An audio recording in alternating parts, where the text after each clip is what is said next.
Milano is a place focusing on policy and focusing on practice. And we are always eager to have policy engage practice and practice engage policy.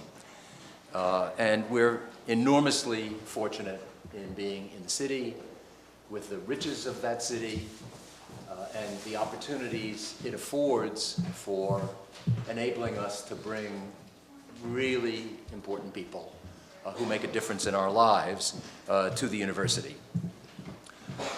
We wanted to bring in this Dean's breakfast, or no, it wasn't breakfast. I'm already elevating it when we can't even start with coffee. This Dean's event, we wanted to bring people from the city who could complement the kinds of things that we do as a school. And we also wanted to bring together all parts of the community, students and faculty and staff, trustees, and the many people who, in fact, make such a difference in the new school in making it possible to do the things that we do. And we're delighted to have people who support the university in many ways here this morning, very early this morning. I'm particularly happy to have a distinguished guest in the inaugural breakfast.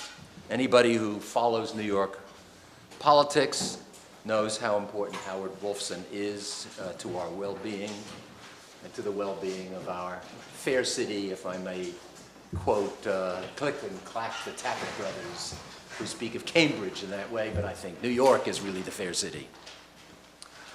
Howard Wolfson is a long-standing participant in the new school community, having spoken at many of our programs, most recently helping us to understand the New York mayoral race. He has also served as a member of the adjunct faculty. And having been an adjunct faculty member myself, I know how important it is for the university to have people who bring that knowledge and talent as special faculty, and how important it is for those who come in and teach a course or two on occasion to engage with young people and to get feedback that is sometimes surprising, sometimes illuminating, and sometimes frustrating, but nevertheless important to all of us and to the university. Mr. Wolfson also helped Fred Hochberg, a former dean here, in shaping Milano public policy programs and our community strategy.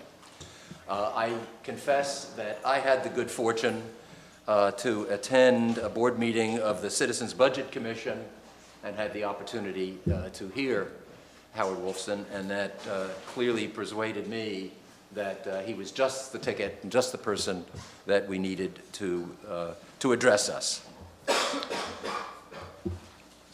I think now it's, I want to say a little bit about the fact that we're going to have another breakfast. It's going to be bright sunlight, 80 degrees, for a particular reason.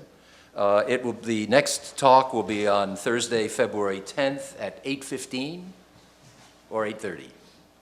8:15 in the morning in this same space. And the speaker will be Ann Buttenweiser, who happens by chance to be a classmate of mine, but more importantly has been a figure in New York for a lot of reasons, and I'll just allude to them before we go on.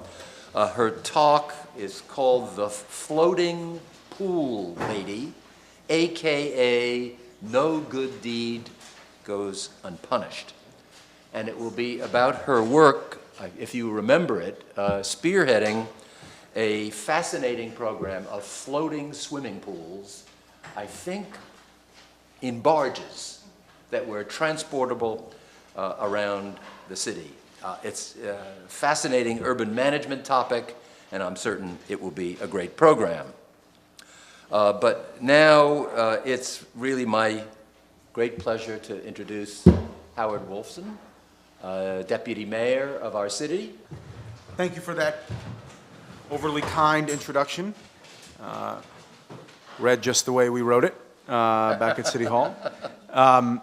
It's good to be back here. I have enormous fondness for Milano. As you mentioned, I taught here for a semester. I had a very rewarding experience. I don't know if the same can be said of the students, but I had a very rewarding experience. And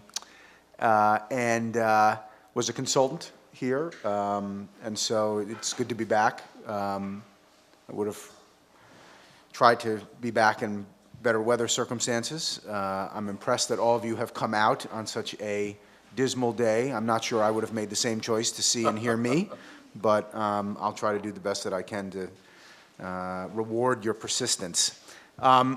Maybe it makes sense to just say a couple of things about the class that I taught, and about how, in a lot of ways, that class kind of influenced some of the career decisions that I made subsequent to it. I don't know if that's all right with you?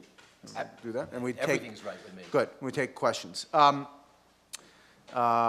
class that I taught, we have an expert here in the class, in the room, who is in the class. You can offer the rejoinder when I'm done if I'm misstating. But the class that I taught was about the period in post-war American history, post-World War II American history, the movement from sort of the politics of consensus that I argued existed in the sort of 1950s and early part of the 1960s to the politics of division, which I think we would all agree exists now, certainly at the time I was teaching the class in, was it 06, 07? Yeah. Which was, I think, a period of time in which we would all agree American politics was kind of particularly divisive and nasty. And so we started out by kind of looking at the period right after World War II and right after especially the McCarthy period, where you have Eisenhower in office, you have a period of kind of rough quiescence. The media is basically 3 television stations, some radio stations. There is a standard of objectivity in the media that is sort of deified and met mostly. You have parties in which there are liberal Republicans, there are conservative Democrats, so the range of opinion exists in both parties. You have Republicans routinely voting with Democrats in Congress and vice versa, and the civil rights movements, the women's movements, the movements for gay and lesbian rights are they're not quiescent, but they're not within the public consciousness in the way that they would be 10 years later. They don't get a lot of press, and you have a kind of and we discussed in the class whether this was a real consensus or kind of a false consensus, but from the outside perspective, you basically have a consensus that exists in American politics. There is a kind of a framework that people can have a discussion. I wouldn't say it's narrow, but it's certainly not broad. And as we move into the 60s, that discussion expands dramatically. The framework expands. There are lots of voices on both the left and the right that challenge the consensus. For a long time, scholars looked at the challenge to the liberal consensus in the 60s from the left, the SDS and SNCC and other sort of social movements, anti-war protesters, basically arguing that this sort of liberal consensus was corrupt and needed to be overthrown. In around the time that I was teaching, and even since then, you have a lot of scholarship that looks at the challenge to this consensus from the right. Goldwater, Reagan, much farther to the right, the John Birch Society, Phyllis Schlafly. There's a lot of serious work being done about the challenge to this consensus from the right and what that means, and we read some of those works.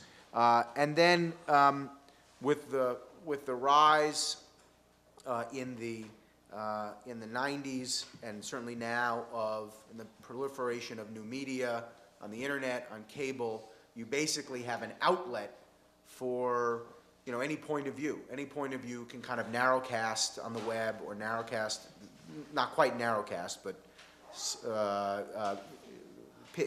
focus on the cable, and you have a cacophony of voices that are in the marketplace of ideas.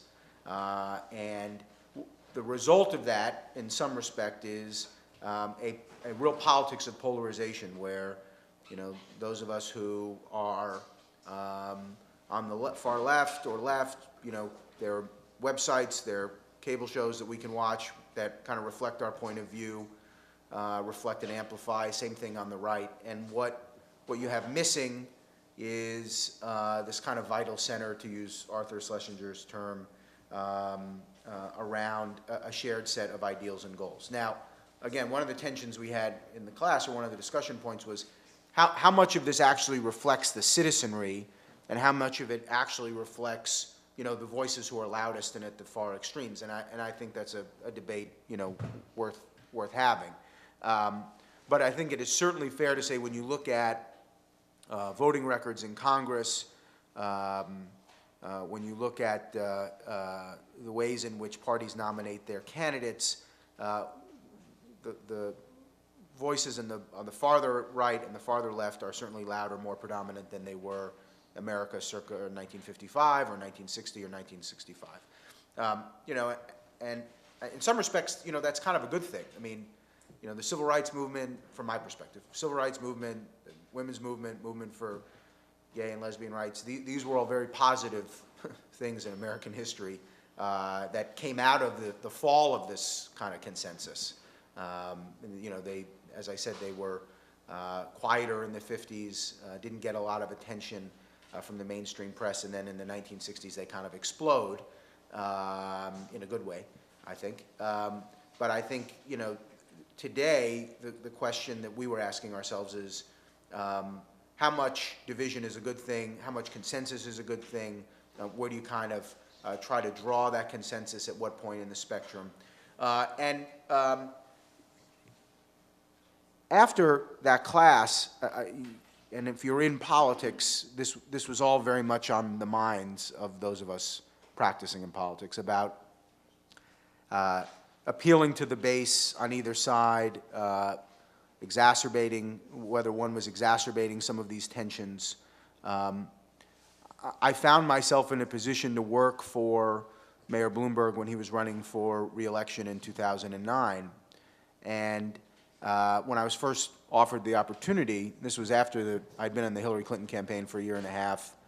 The campaign ended in June, and I took what seemed to be about 6 months off, although it was probably only a couple of months, to recharge.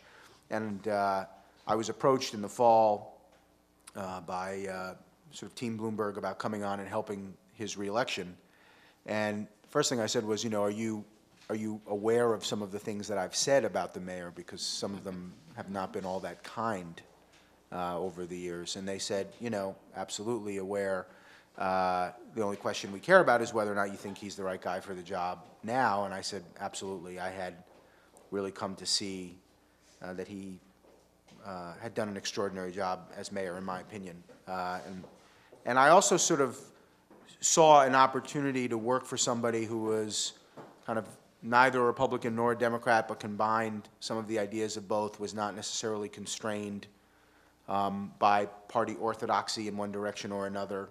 And in some sense, looking back on it, that decision was part and parcel of a reaction to a lot of the thinking that I was doing at the time in this class, and kind of becoming a little tired of the polarization, wanting to see if there was a way that you could kind of recreate this kind of center in American politics that attempted, not always successfully, but attempted to appeal to the best in both parties.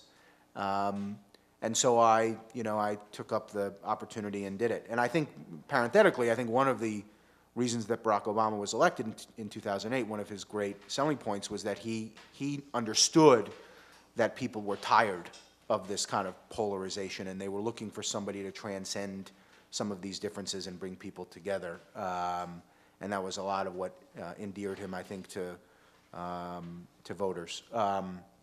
And so our campaign was successful, and when it was over, I had an opportunity to go back to my cushy private sector life, and the mayor asked me to join city government instead. I had served in government in 1993 to 98 in Washington, had immensely enjoyed the experience, and thought, it's one thing to do these campaigns, as I had done cycle after cycle after cycle, help elect people, and then kind of lose touch in some respect with what they were actually doing to follow through on the promises that we were helping to make on their behalf. It was quite another thing to kind of go into government and try to effectuate and deliver on some of the things that we had said we were going to do during the campaign. And that felt like the right thing for me to do. So in January or February, I joined the administration, and it's been, an incredible experience. We are mayor's governing in a period of diminished resources. I mean, everybody in this room knows about the fiscal situation that the state is in, the fiscal situation the city is in, the fiscal situation that every state and every city is in. Frankly, the fiscal situation that the federal government is in, but the federal government gets to print money, sort of get themselves out of the problem. We don't have that luxury here in the city and the state. So a lot of what we are doing is working to deliver the kind of services that people in the city have come to expect without raising taxes and without cutting into the things that make the city rich and vibrant and meaningful and livable and humane. And that is, a difficult task. And so the mayor, in his State of the City address this year, basically set out two kind of challenges for us. One was, in a period we're coming out of a recession where lots of people are looking for work, we have enormous structural unemployment. How do you, as a municipality, help create jobs and foster economic growth? And how do you balance the budget, as I said, in a way that is humane, effective, practical, without raising taxes on people who think that they're already taxed too much and could leave if they decide that there are better places for them to be that tax them less. And I think I would argue we've done a very successful job at both. Our job growth last year outstripped the nation's, and we did have what I think was a fair, on-time, balanced budget without tax increases, without decimating services. But this dual set of challenges continues into the new year. If you've looked at your newspapers this morning, you will see that the governor put out his budget yesterday. We and everyone else who was impacted by it, had a reaction. And so, this is what we're spending most of our time doing. And it goes back to, in a lot of respects, a lot of the thinking I was doing during this class, which was how do you deliver services? How do you govern in a way that isn't overly ideological, that isn't overly partisan, and that attempts to kind of take good ideas from both sides of the spectrum and incorporate them in a meaningful way. So I don't know whether you and your colleagues were particularly enriched by the class, but I was, and maybe that's what matters.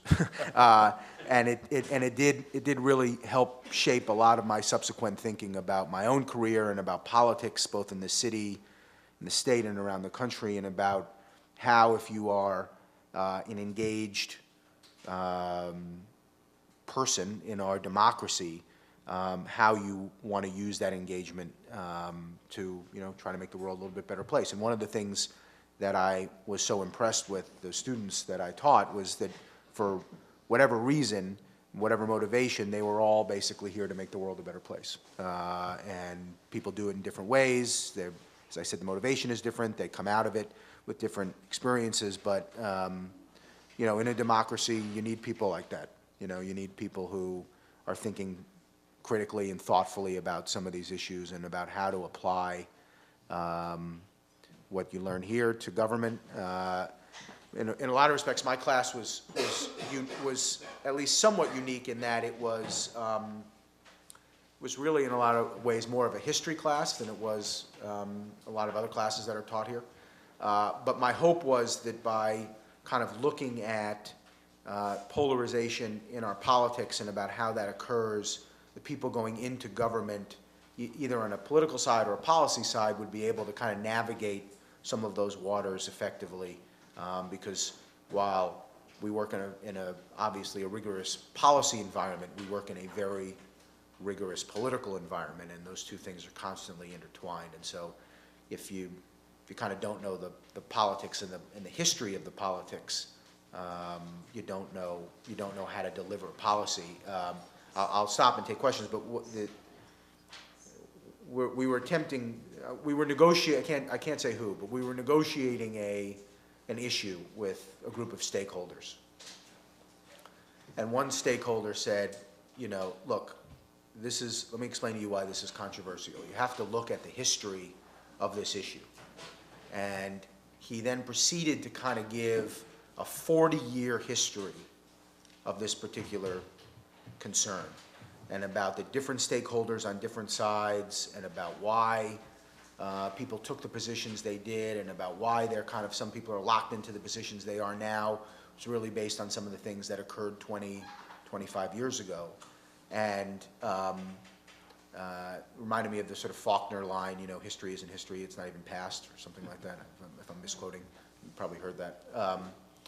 And it also reinforced to me that, you know, unless you sort of are thoughtful about the history of our politics and the history of our government, it's very hard to effectuate some of the changes that you want to effectuate on behalf of people.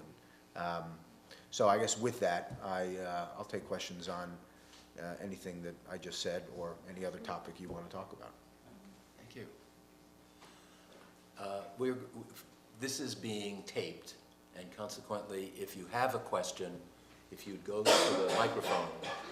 I know it is less comfortable, but we are hoping to be able to share these remarks. Yes, all the hundreds of thousands of people who wanted to be here today exactly, but couldn't. Exactly. We'll be able to have the benefit of both your questions and my remarks. While you're heading up to the microphone, let me ask a kind of philosophical, strategic question of Sure. Yep. You talk about the complexity of the city in its historical context of competing political groups, and that requires the leaders to be persuasive. And persuasion doesn't always mean giving a full history of every feature of the history of a unless you're trying to persuade somebody by using that history. Right. Nor does persuasion necessarily involve extraordinary unpacking of detail of why a particular policy works. How do you think about the balance between the simple explanations that can be persuasive but not terribly informative, and the open persuasion, which says, let me tell you about the details of why this makes sense, right, and it's a result, our policy, of balancing the complexity of a set of issues. So where are you on this balance between the complexity which we sometimes see in Obama and the persuasive simplification we always saw in Reagan? I guess let me answer that a couple of ways. One, you know, New York City is a very unique media environment in this country now. There are some major cities in this country that don't, not many, but a couple major cities in the country that don't have newspapers. Most major cities have one newspaper. I think there are 2 other major cities or 3 other major cities that have 2 newspapers. There is no other major city that has 3 daily newspapers. And now 4 if you count the Wall Street Journal's kind of metro insert. So, you know, our communications challenge is interesting, robust, and real. But as somebody who has spent kind of a lifetime in communications, I couldn't imagine working in a city in which there was only 1 newspaper. I mean, how uninteresting must that be? I mean, you know, our press shop fields calls from, 4 daily newspapers, hundreds, dozens of ethnic newspapers. I think there probably are hundreds, but they're not calling us all the time. Dozens of ethnic newspapers, television stations with a kind of a robust interest in politics, an all-news channel in New York One. So, we're constantly communicating to the public via the press, and we can do that in more interesting ways, I think, than you can in almost any other city government in any other city, because they just don't have the media. And in some of those places, kind of local websites have kind of sprung up to fill the gaps that have occurred when newspapers have closed. But it's not the same thing as waking up and getting your daily news, your Post, your Times, your Wall Street Journal. And so I see that as a kind of both a challenge, managing it, dealing with it, but also a tremendous opportunity through lots of different venues and lots of different outlets to get a message out and communicate. As to sort of whether it's best to be complicated or simpler, I guess is the way to put it. I think it's very important to have a core set of principles that are simply stated and repeated frequently. I think people want to know kind of where people stand in a basic way.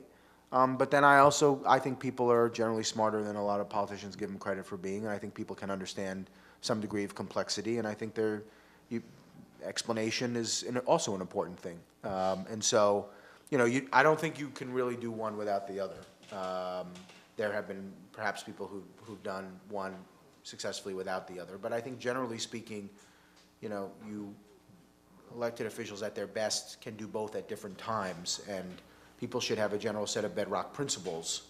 In Bloomberg, whether you agree with this or not, our argument is, nonpartisan, independent, trying to take good ideas from all places, as kind of what does he stand for in a kind of a bedrock way, and then on a day-to-day basis, I think you do try to explain with some degree of detail why you take the positions that you do. Thank you. Hi. As a city government veteran, I'm curious to know if you could elaborate a little bit more on the difference between working in politics and on a campaign and, like you said, actually doing the work. Right. First question, and then I'd love to know what you consider the administration's top communications challenges right now, and I'm particularly interested in why the school closings issue continues to be so hot and reported so extensively. Right.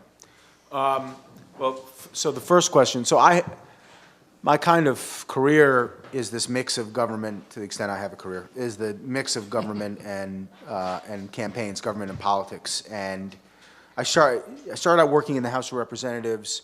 As we all know, the Congress people in the House run every 2 years. So in a lot of us who are on the sort of communication side, you'd basically, you work for your congressperson for a year and a half or a year and 3/4, and then you'd go off and kind of do the campaign, work in the campaign for, August, September, October, or whatever it is, because most of the activity and the action kind of shifts there. So I worked on the Hill and did a campaign in '92, worked in the Hill, did a campaign in '94, worked in the Hill and did a campaign in '96. Sort of did the same thing in '98, although the campaign that I did in '98 was Chuck Schumer against Al D'Amato, working for Senator Schumer. And so there's this, for a lot of us in the communication side, less on the policy side, but in the communication side, there's this kind of constant back and forth between government and campaigns. You know, you take a leave, you officially aren't in the government, but you go from one to the next. And that has its pluses and its minuses, frankly. I mean, the minus is it kind of conditions you to think of everything as kind of a lead up to a campaign. But the plus is that, you know, it forces you to be sharp and thoughtful about what constituents actually want and expect from the person you're working for. And it's the ultimate kind of measure of accountability to have a campaign every 2 years. In the, what are we calling the decade in the 2000s? The aughts? What is it? From 2000 to whatever, 2009, I really was doing either corporate work or campaign work. I was not in government. And I have to say I missed it. You know, campaigns are absolutely zero sum. You know, there's, in our system, one person wins and one person loses. And if you win by 1 vote or 100 votes or 10,000 votes, it does not matter. Obviously, there is one person who wins, one person who loses. At some point, I guess, in doubling back to how I opened, I just got a little tired of that. You know, that government, in a lot of ways, is about finding consensus and finding outcomes where everybody can claim some degree of victory. You know, the negotiations that I've been involved in government involve people walking away and being able to claim that everybody got something, and coming back the next day and you know, sort of arguing about or working on the next issue. You know, campaigns are just, they're the opposite of that. It's, you know, one person wins and one person loses. And so that's the biggest difference. And it's a definitional difference. It's kind of almost an existential difference. It is an existential difference. And I guess I found, perhaps in my old age, that I enjoyed and enjoy the negotiation and the compromise around government more than I do the zero-sum nature of politics. But there are certainly times, you know, where I'm up for either. But I think, you know, being able to sit down, you know, as we did last year with the Assembly Democrats and the UFT and other partners in government and negotiate, you know, expansion of charter schools or an end to the rubber rooms, the infamous rubber rooms in the Department of Education. You know, that's very meaningful. I mean, that's kind of why I entered government. And during the 90s, one of the things I was proudest of, no one would know anything about it, no reason to, when the Republicans took over the House in '94, those of us who were Democrats were obviously very engaged around fighting some of the things they were doing that we disagreed with. And the Hyde restrictions, Henry Hyde, congressman from Illinois, now deceased, the Henry Hyde restrictions around funding of, federal funding of Medicaid abortions had been in effect, I guess, for about 20 years at that point. Votes did not exist to remove those restrictions in Congress. There was an effort made by he and others to kind of what they would argue was updating the Hyde language to include HMOs, because the HMOs in '94 were kind of a new thing. And they argued that all we were doing was fairly applying Hyde across the board to HMOs that got federal funds. And we argued that this was kind of an effort to restrict privately paid abortion services. And you know, once we kind of established that, like, they weren't actually trying to do that, or at least not at that moment, and were in fact attempting to craft language that just kind of applied it in this new realm, you know, we spent like a month and a half negotiating with them to make sure that the language was consistent with the existing law. And, you know, I don't agree with the Hyde Amendment. I think I totally disagree with it. The person I worked for disagreed with it. But, you know, you work to find common ground around a political reality, and you recognize that, you know, people from different sides can work together and come to a solution that people can agree with. So I find that experience to be, at least at this stage, you know, if I'm lucky enough to get invited back 10 years from now, I may have sing a different song, but at this stage, I just find that more meaningful opportunity. With regard to the issues around schools, people understandably are very invested in their schools, and they want to believe in their schools, they want to believe in their teachers, and there are some, not all, there are some who, you know, very much disapprove of when a school is kind of transformed, when you change what we would argue is a failing school into one that has a greater possibility of success. There are some parents who don't like it. There's certainly teachers in the schools don't like it because they may think it reflects badly on them. The teachers union doesn't like it. You know, they're not afraid to share their frustration and opposition, which is fine. In a democracy, they should do that. I think a lot of the reforms that we've engendered in the school system have driven some opposition, and that, you know, again, in a democracy, you would expect that. And, you know, that's okay. I mean, we have to go out and make our case. I'm very comfortable arguing that if a school has been failing kids for generations, we need to do something about it, and we need to transform it. You know, there are other people who, you know, would disagree with that, and that's okay. But certainly there are passions on both sides. People are, you know, I got a call from my kid's school yesterday. You know, people are, as a parent, you're incredibly invested in your child's education, and I don't know anything else that I'd be more passionate about, frankly. So it's kind of understandable. Thank you. Just turn it like this. Thanks so much. So you talked about some of the financial challenges that the city's facing. Could you speak to the role of arts and culture especially in the economic development toolkit, and some of the policies that the city implements to strengthen the creative class? Sure. Thank you. So, you know, the mayor, I think, has a pretty sophisticated take on this.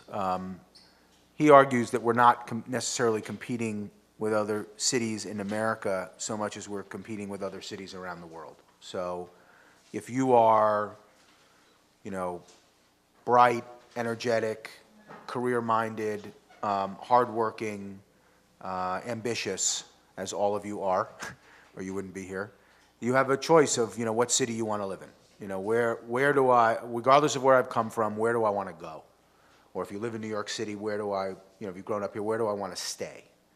And for a lot of people, what attracts them to New York City is our diversity, is our rich culture, is our opportunity to come here and paint and direct and, you know, go on off-Broadway or, you know, play music or whatever it is. And especially we have found for people in their 20s right out of college, that's one of the things that attracts them to New York. And it's one of the things that makes New York great. It's one of the things that attracts tourists here. So we have lots of people in the arts, and we have lots of people who are willing to come here and pay to see them or go to galleries or buy their work or what have you. And focusing on that as an economic engine is something that this mayor has done an awful lot of. I think we've always been the center of the arts, but maintaining that kind of dominance is critically important. For the first time, I don't know first time ever, but certainly first time that I can remember, New York City was the #1 American tourist destination last year. We had more tourists come here than any other city in the country. The previous #1 destination was Orlando, so we beat out the mouse, much to my children's chagrin, but we beat out the mouse.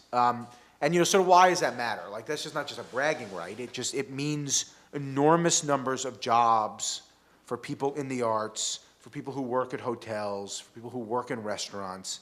I mean, when you think of New York, you think about banking, you may think about real estate, but tourism is an enormous driver of economic activity, both in terms of job creation and in terms of tax revenue. So this is something that we are very, very focused on, and we are constantly trying to be encouraging of things that put New York on the map in a cultural way.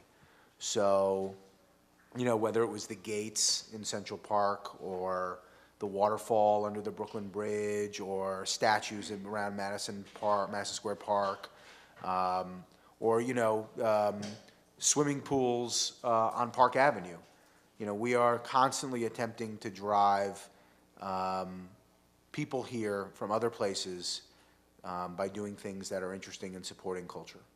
And, you know, you then, so having said all that, you then have to balance how the city spends its money with competing interests that are, you know, we got to make sure that there are enough inspectors to go out when somebody calls and says, I think a kid is being abused.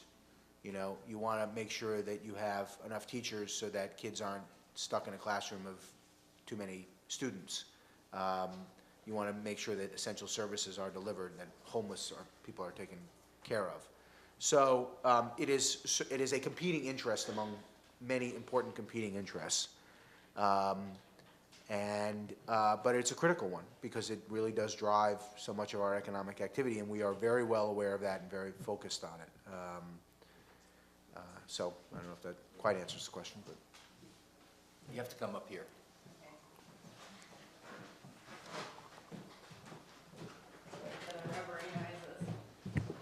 My name is Mira. I'm a student here. Hi. Hi, thanks for being here. My question is somewhat related to the weather outside. Given the month we've had and the amount that it's cost the city, I'm wondering how the city budget or the city prepares for climate change. And in the same way that we may have planned for boomers with healthcare, I'm wondering if there's like a contingency plan or Yes, some. there is, and it's a very good question. In 2005, the city began with a number of partners, a number of NGOs, a number of foundations, environmentalists, others, on an effort called Plan YC, which was sort of a sense of what New York City would look like 20 years in the future. And it was all based on the expectation that the city would grow, that the world would become warmer, and that we needed to accommodate or react to both of those things. And so, you know, the sort of signature of that was probably the one thing you'd know about it.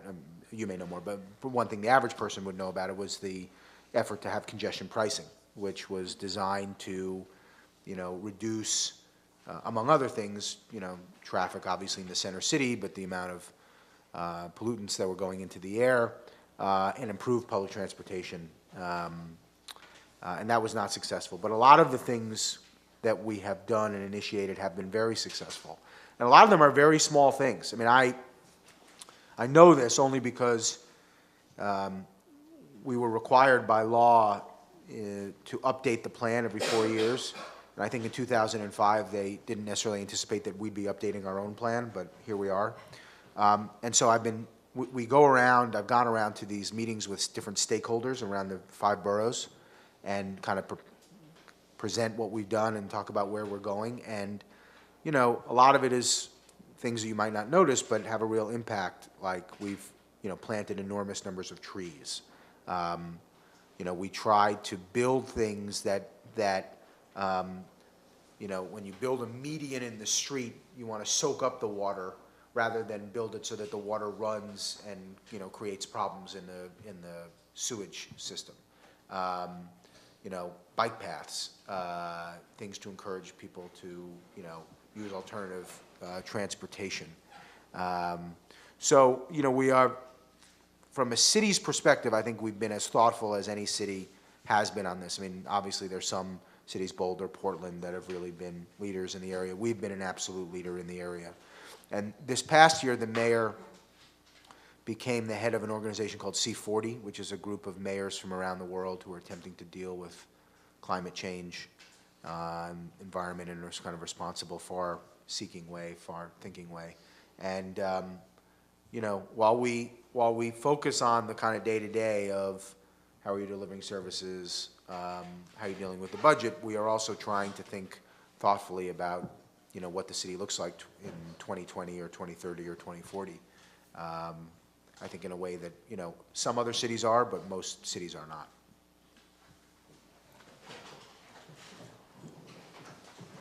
Sort of awkward with all the noise and everything to work. So I enjoyed your class Thank very you. much. I did not pay her to say that. I'm sure you didn't know I was going to be here. I did not. Yeah, I know. But one of the things we spent a lot of time talking about was strategy, especially around healthcare reform, which you had a lot of insight into given your time in the Capitol. So I was sort of curious in your in your new position, when do you decide, in terms of your communication strategy, when do you decide to take something public, to the press, and when do you decide to do something behind the scenes? And I'm thinking ranging from, how you address the Governor Cuomo and the budget to, controversial cuts in social services. Right, that's a good question. That was the kind of good question that you asked in class, too. She already got the grade. All right, that's true. I think different politicians have different styles, right? So, I'm staff. I work for a guy who's actually been elected. So you try to reflect the style of the person that you work with. And some politicians are pretty confrontational, just whether they think it's the right tactic or it's their kind of nature or some combination of both. And so, their first instinct may be to kind of go out and, charge to the ramparts. The guy I work for isn't really like that. I think he would prefer to do a lot of things. He would rather kind of negotiate behind the scenes rather than in public. I don't think he's looking for, he's kind of less driven by headlines than almost anybody I've ever worked for. He's much more focused on outcomes. So that would be his preference. Now, having said that, when you work in a city with 4 daily newspapers, all of whom are very good, very aggressive, got lots of reporters trying to ferret out information, you're frequently in a position where you're going to comment on something maybe before you'd want to. And like, for, the governor's budget, governor puts out a budget. If the mayor of the city of New York doesn't have anything to say about it, it'd be kind of odd. We don't get to say, like, well, come back to us tomorrow. Don't run anything on it today. Let us, we'll get back to you. So, we have to have a fairly detailed, I think, measured, thoughtful response. But there's sometimes where, you can have conversations with stakeholders that don't necessarily reach the press, and the press's job, I think, is they want to know everything, and I think it's fair to say that conflict is often more interesting than consensus, which again gets us back to the original point. One of the things that drives division and conflict is that it sells more newspapers and gets more eyeballs on cable television shows. But sometimes, consensus requires some quiet conversations before, you kind of announce something to the press. And so, I think at the end of the day, depends on the politician, depends on the media environment. I bet you can do a lot more behind closed doors in a city with only one newspaper than you can with 4, which I think, by the way, is a good thing. Like, I love somebody who spent my life in media. I love newspapers. I love reading them. I love touching them. When I first worked in the Hillary Clinton campaign in 1999, 2000, the campaign obviously got an enormous amount of coverage, and you'd walk past the news, sort of walk to work, you'd walk past a newsstand and then another newsstand and then another newsstand, and they'd all have the newspapers either lying there, kind of hanging from the tops. And it was almost like, you got your reviews just walking to work, because you could see, like, Hillary, does this, or, Giuliani does that. And I used to think, like, what more exciting place could there possibly be to work in a place where, like, you walk past any newsstand and you can kind of see dramatized kind of how you did. So, you have an opportunity to tell your story. They are constantly looking for a story, and sometimes, good governmental outcomes require quiet conversation before, stuff hits the press, and that's kind of a tension in democracy, and probably a good tension.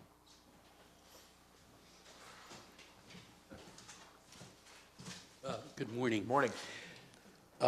Weather. The Christmas blizzard, huge communications failure. What happened? So, a couple of things. One, first and foremost, we did not do an adequate job of clearing the snow in a way that people have come to expect in this city. So, more than a communications failure, I think you had a failure for us to do what we should have done and what people expect us to do. And parenthetically, what people expect us to do, I think, people have had a lot of years of services being delivered well in this city, and our standards are high, and they should be. So, you don't get to some cities you can wait a week to clear the snow. That is not an option in New York, nor should it be. Standards are high here, and they should be high. So first and foremost, the job wasn't done the way it should have been done, much to our regret. And we have a 16-point plan that addresses what we consider to be the failures, the specific failures. I'm not sure we would point to any one thing. I think people have kind of focused on the failure to declare an emergency, which I think is a fair thing for people to point to. But there are lots of things that kind of cascaded. For a long time I was afraid to fly, so I know a little bit about airline accidents. Airlines planes don't generally crash for one thing. People like to ascribe one thing to a plane crash, but it's generally a cascading series of failures. And I think in government, when something goes wrong, you get that too. There are lots of fail-safes, and for some reason, they don't trigger, or they trigger the wrong way. So lots of things we could have done differently. Bottom line, we didn't do the job. People want to sort of look at what we've suggested we would do differently. Somewhere on our website, we got the 16-point plan. I can't repeat it all, nor would you want me to. From a communication standpoint, so I had gone on vacation the previous Wednesday before snow was predicted, I think, or at least the extent of the snow, and was in London when the snow actually began falling. And on Monday, we started getting these emails from people saying, like, this is not quite working out the way it should be. And it was very difficult to be in another city and kind of quite respond in the way that one would have if one was here. But we have a very excellent, robust communication staff here. I think it's fair to say that we didn't clean the snow in the way that it should have been cleaned, and I think it's fair to say that we didn't communicate that in the way that it should have been. And I took the first flight back that I could get on and came back, and clearly there were both substantive and communications challenges that that we had not met. And I think it's also fair to say, though, that when you look at a guy's 9-year career in the mayor, all the snow prior to that done fabulously or cleaned up well. Since the Christmas blizzard, all been well. And I think, my hope, my expectation is 3 years from now, he walks out the door and that will be seen as an anomaly. And we better make sure it's seen as an anomaly, because you don't get to have failures like that, probably very often. Thank you. Thank you for being here. I'm Linda Jenner. I'm also a student at Milano in urban policy. My question is also related actually to the Department of Sanitation. It's not about snow. And as the cost of removal keeps increasing and is eating up a larger and larger part of our budget every year, I'm wondering if the administration has thought about waste-to-energy alternatives. And this subject hasn't really been brought up since the Koch era, when incineration was the subject in Brooklyn, and it seems like it's a timely moment now, so I'm curious on your feelings. I'm looking at the one person who came with me today. Amanda, are you an expert on this topic? No. Okay. Not to talk about. Okay. The truth is you have stumped me, which maybe is something of an answer to your question. I guess I'd give a general answer two ways. One is, I tend to only really be in a position to talk about something if it gravitates to the communication shop. So that, in the sense that this issue hasn't gravitated to the communication shop, which I guess gives you something of an answer to the question. Having said that, I am quite certain that somewhere in government there are people who are expert on this, who are probably working on it, who, if they were here, would be able to give you a very detailed explanation about what it is that we're thinking about and doing. So I have learned long ago that it is a very bad idea to speak in front of a group of people about a subject you don't know enough about to speak well and intelligently. So I will say the answer is I don't know. Good morning, Howard. Good to see you again. It's Jane Crotty. I wanted to ask you your opinion. As we've watched the events unfold in Egypt over the last week, the power of the internet seems to be a driving force, and it's twofold. How is the mayor dealing with blogs and the internet to get his message across? And also, just as an aside, how are the events in Egypt affecting us here in New York City? I mean, we have a large Egyptian population, and I thought this would be, but the factor that the internet now is driving political force No question. is something that we have to recognize and deal with, I believe. Yeah, I mean, it's a very good question, and Jane, thank you for coming.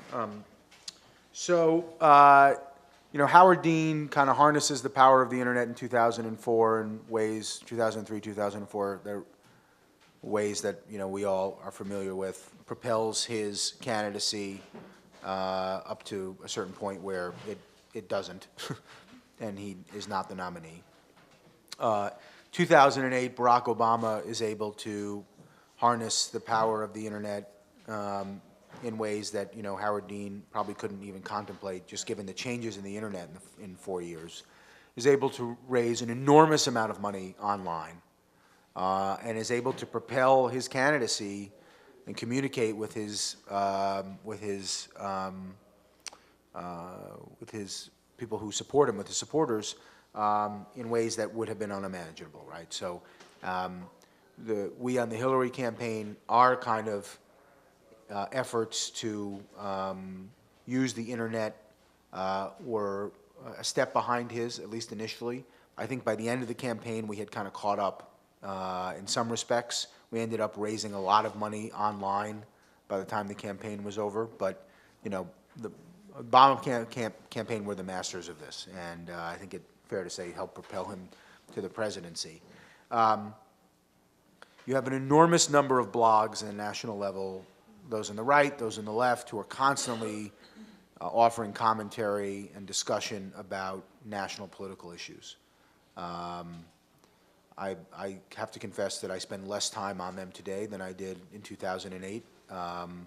But I got to know a lot of bloggers in the Hillary campaign, and a lot of them are, very passionate, very engaged people who really just care about government, care about America, and want to be part of the process and be part of the dialogue. And I think, mostly that's a good thing. But again, getting back to sort of this consensus division point.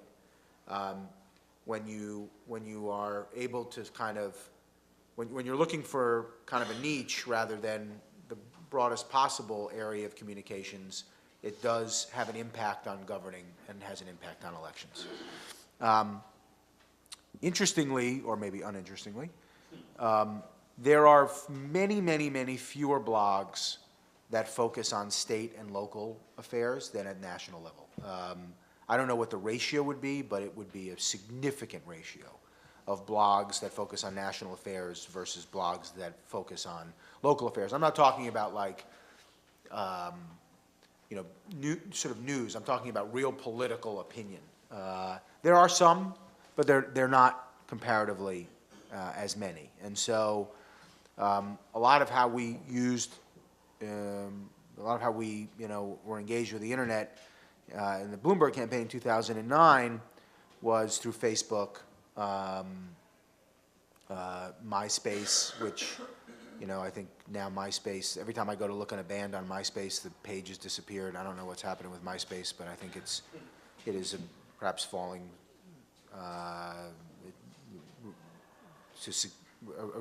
falling to a reduction in use vis-a-vis Facebook. And I don't know, Amanda, do you remember, how much did we use Twitter in '09? Is she there? She leaves. Do you remember? I don't remember. Yeah, I don't, yeah, I think it was mostly Facebook, not as much Twitter. You know, Twitter seems to be like a 2010 phenomenon. I don't know, maybe I'm misremembering.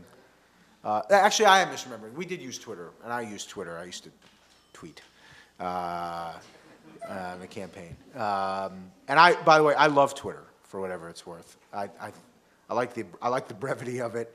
And I now use my Twitter feed. I use as a news aggregator. So when I want to know what's happening in the world, I go on Twitter, and I have some music.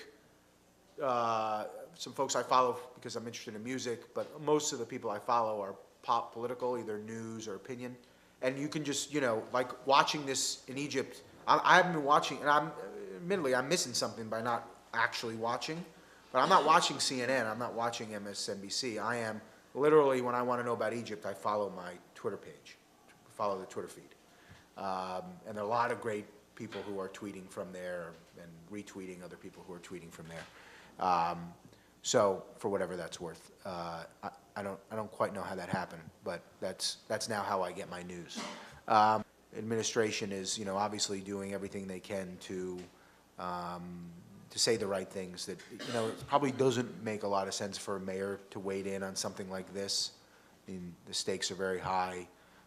We joke, as I said, about a foreign policy, but the government of this country, federal government, makes our foreign policy. So. But when something happens in the Middle East or something happens in Haiti or, anywhere, it obviously has an impact here. And there are people who are, I'm sure, vitally concerned about what's going on there. And for most of us, it's a situation where we are, watching with enormous interest. Hi, I'm Cindy Green. Thank you for coming today. As one of the older people in the room and a graduate of the program so long ago that it wasn't Milano. But when I came, I really came because I wanted to study policy analysis. I wanted to be an analyst, and I wanted to bring analysis to state and local government. Right. And so believed in what we did here that I've even taught in the lab. And when I was here, I worked in the Mayor's Office of Operations when they were just starting the Mayor's Management Report, which is, I thought, one of the greatest things, and the city's been a leader in generating, collecting information and data on performance. Right. And while the city has also been, to some degree, a leader around the country in using that information, they've also, I think, fairly, along with most other places, have truly fallen short in using that information and bringing and doing analyses to inform important policy decisions. And I wondered if you could talk about what we could do to change that and make New York a better leader in that area. I mean, I'm not sure I would totally agree with the characterization, although that might not surprise you. I think, I mean, this mayor, he comes out of data analysis business. I mean, it's how he made his fortune. In the dissemination and the analysis of information in a financial context. And, he believes very strongly that if you can't measure it, you can't fix it, right, or you can't manage it. And I think we do a lot more data analysis in New York City than most other municipalities. And I think we attempt to apply that analysis across the public policy spectrum more rigorously and seriously than most other places do. I can't obviously say it's perfect either in the collection, dissemination, or how we of the analysis or how we act on it. Sometimes, frankly, there are political considerations that trump data analysis, and we live in a democracy, and you can have a tension between what data tells you and what people want.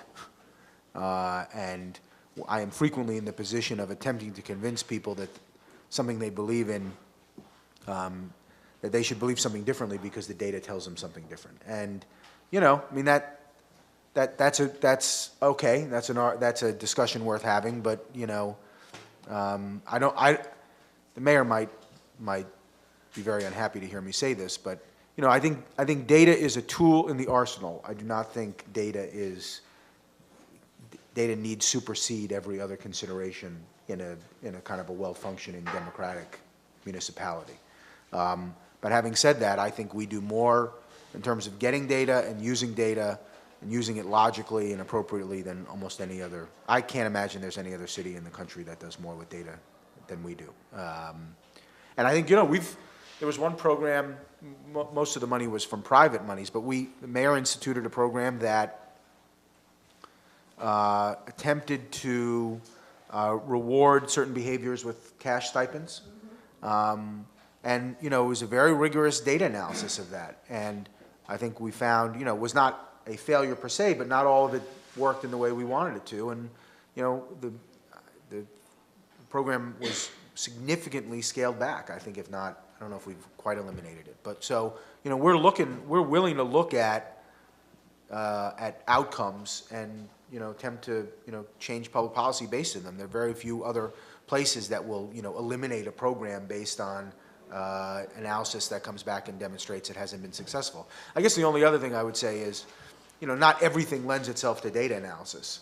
I hate to say that here, but No, there's some of us who agree with you. right. I mean, a lot does, but there are some things that are difficult to quantify. Now, we are attempting to quantify a lot of things previously not quantified.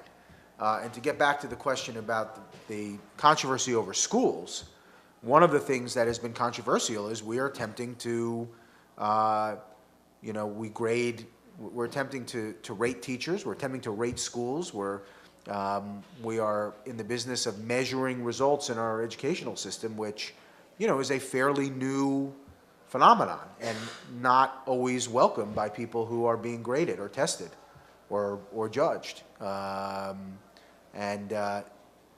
we're doing it anyway, you know, because we believe in it. So bottom line is, I think we do more of it than any other place. We do more with it than any other place. But it drives a lot of decision-making, but it doesn't drive all decision-making, and it probably shouldn't drive all decision-making. One more question. Mayor would say 99% decision-making, but maybe not all decision-making.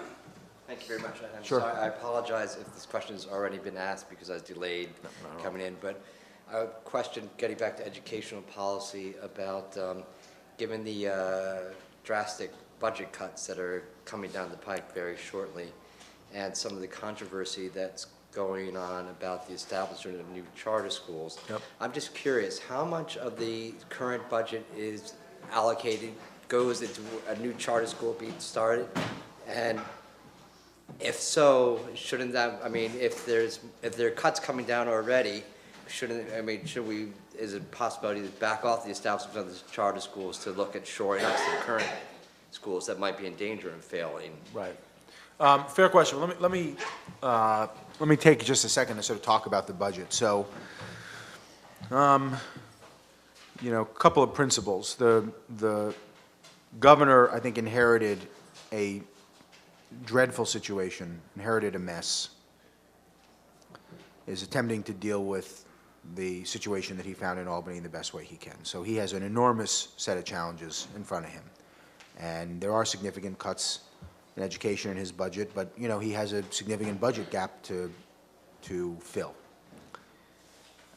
We have said, as sort of a matter of principle, that we're willing as a city to kind of take our fair share of cuts, provided that the cuts are equitably distributed throughout the state, and provided that we get some assistance, some of the state mandates and other issues that are cost drivers in the city that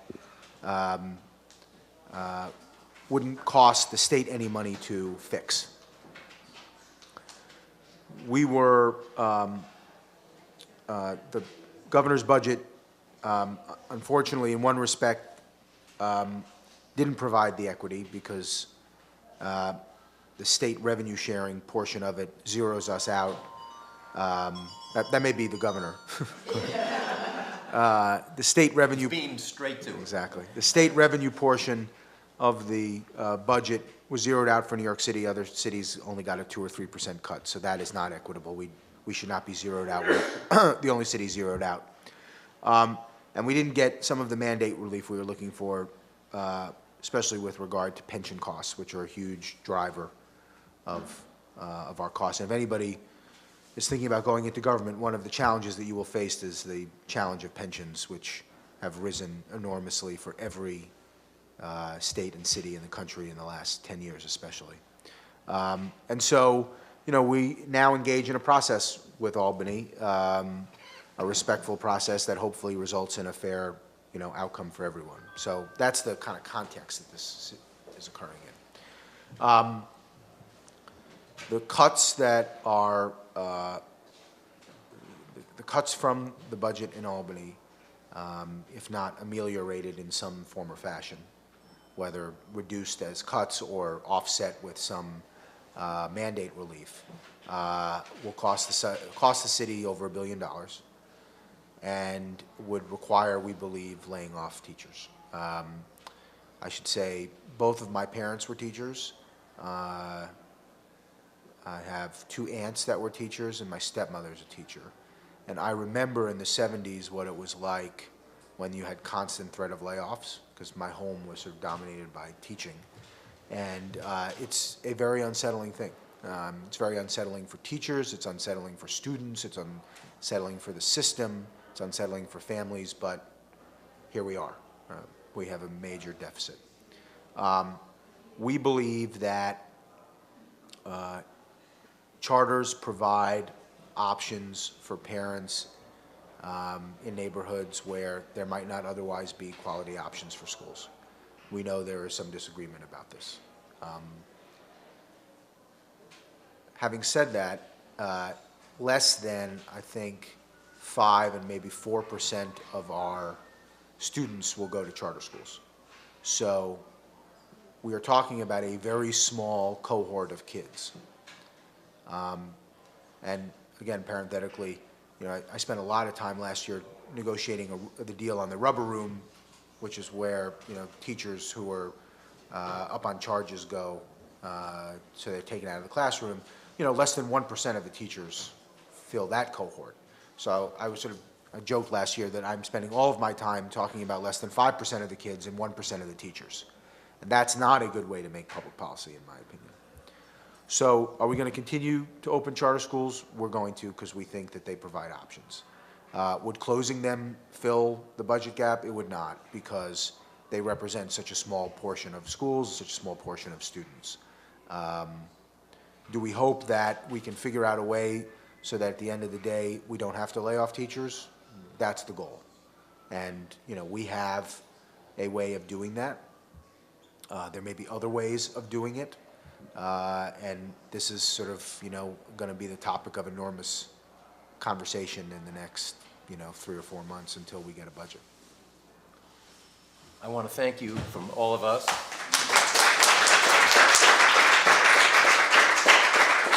I particularly appreciated your references to hydrology, Faulkner, Phyllis Schlafly, psychology of persuasion, and policy development. Thank you. This has been wonderful, and we really appreciate it. Thanks everybody for coming out in the bad weather.